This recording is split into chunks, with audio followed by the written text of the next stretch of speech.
Everybody's got favourite stones they find on the beach or get from somewhere. Those are some of mine. Rough gemstones. Pretty, but not really the sort of thing you'd want to take to a jeweller and have made up into pendants like these. So make these yourself. It's cheap and it's easy. Let's see how you do it. In fact, I would start by going to an electrician and getting some bits of old copper wire. These were bought as copper wire, but you can strip old bits of electric flex and pull the copper wire out. In fact, for this sort of job, go for fairly fine wire. If you don't, it gets very hard to work, as you'll see a bit later.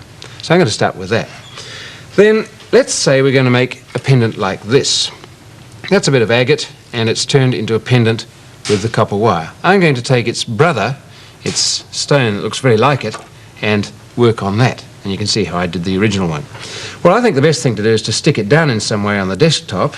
Then you take the wire, and you have to form 4 loops, and you do it in the form of a cross. So, first of all, get some pliers and kink the wire, and to give it some strength and hold its shape, twist it. You can do it with your fingers, or you can do it with the pliers. But you make that twisted bit just a bit longer than half the length of the stone, so that from the loop to the twisty bit, it really should come to the centre of the stone.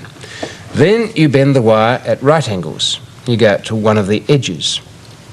Measure it up carefully, take the pliers just over the edge, kink it back again, and twist that. And that's the second arm of the cross. And there we go. Now you're going to find when you do this that you get halfway through the cross, or 3/4 of the way through, you find the arms are too long or too short. There are some of my disasters. So be prepared to do several of these before you get it right. Well, there's the hanging loop at the top. One arm there. I think we'll make the third arm poking over there. That should be about right. Kink it back and twist and so on. In fact, if I keep going like that, I'm going to end up with this.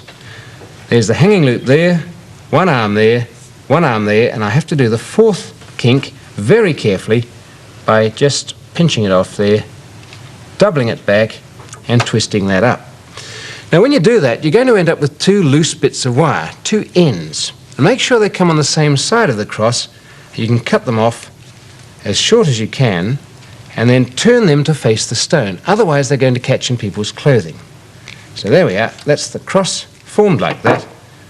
Turn the sharp bits in, and then we're ready to do the rest of it. And that's done by folding 3 of those, not the hanging loop, but the other 3 down over the edges of the stone. It's a bit fiddly, so let me show you the finished thing. That's the cross there. You can see the hanging loops at the top, and those 3 arms are just going to the edge, and they've been folded over. So from the front, they make really pretty decent little clasps. Well, that's just hung on cotton. It's not the best. If you use leather thong or fine chain, it's much better, but that way you can wear it, or somebody can wear it, and everybody will be able to see your favourite stones.